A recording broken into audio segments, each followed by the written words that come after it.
നമസ്കാരം.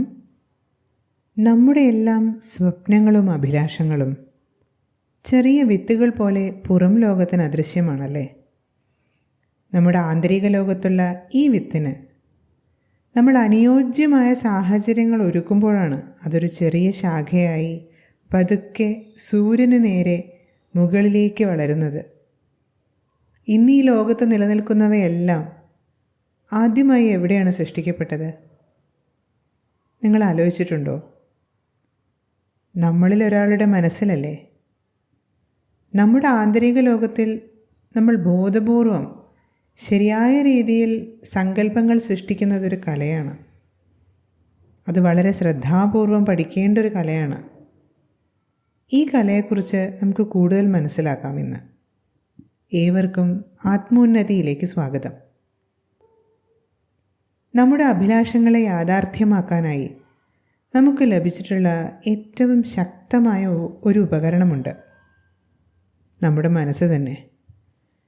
പക്ഷെ അനാവശ്യമായ ചാഞ്ചാടിക്കൊണ്ടിരിക്കുന്ന സംഘടിതമല്ലാത്തൊരു മനസ്സുകൊണ്ട് നമുക്ക് പ്രയോജനമൊന്നുമില്ല.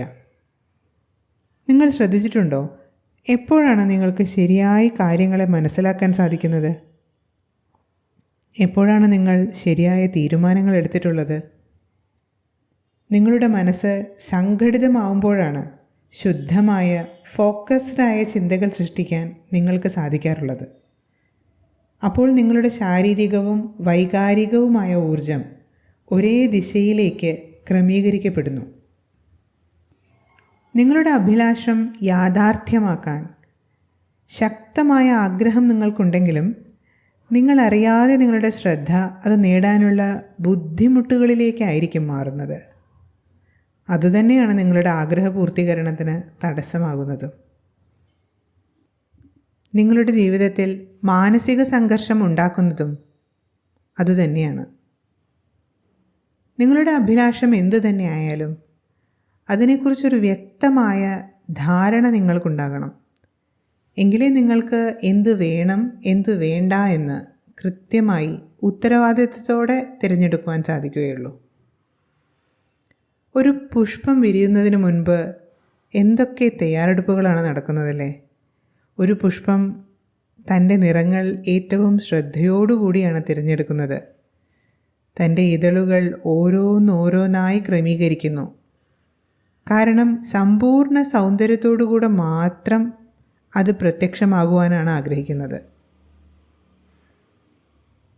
അതുപോലെ നിങ്ങൾ ശ്രദ്ധയോടെ നടത്തുന്ന മാനസികമായ തയ്യാറെടുപ്പിലൂടെയാണ് മനോഹരമായ ബാഹ്യ യാഥാർത്ഥ്യങ്ങൾ സൃഷ്ടിക്കുവാൻ നിങ്ങൾക്ക് സാധിക്കുന്നത്.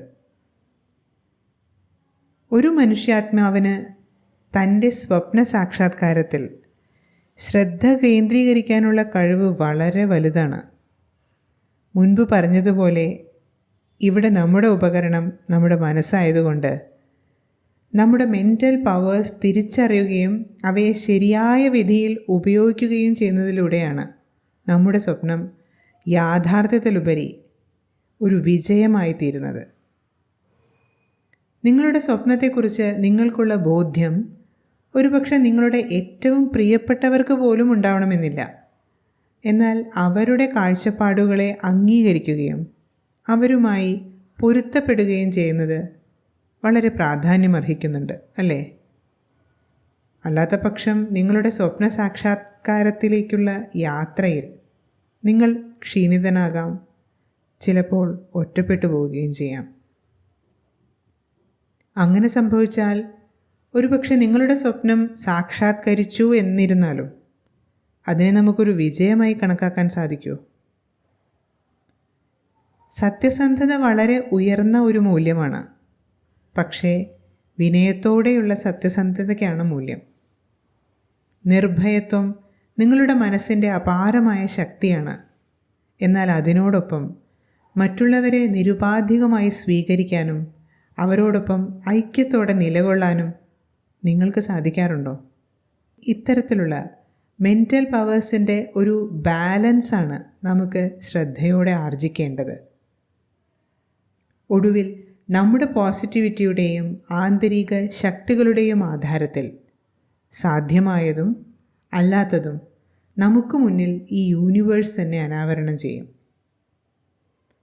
നിങ്ങളുടെ സ്വപ്നങ്ങൾ നിങ്ങൾ തന്നെയാണ് സാക്ഷാത്കരിക്കേണ്ടത്, മനഃശക്തിയിലൂടെ, നിങ്ങളുടെ ശുദ്ധമായ സങ്കല്പങ്ങളിലൂടെ. നമസ്കാരം.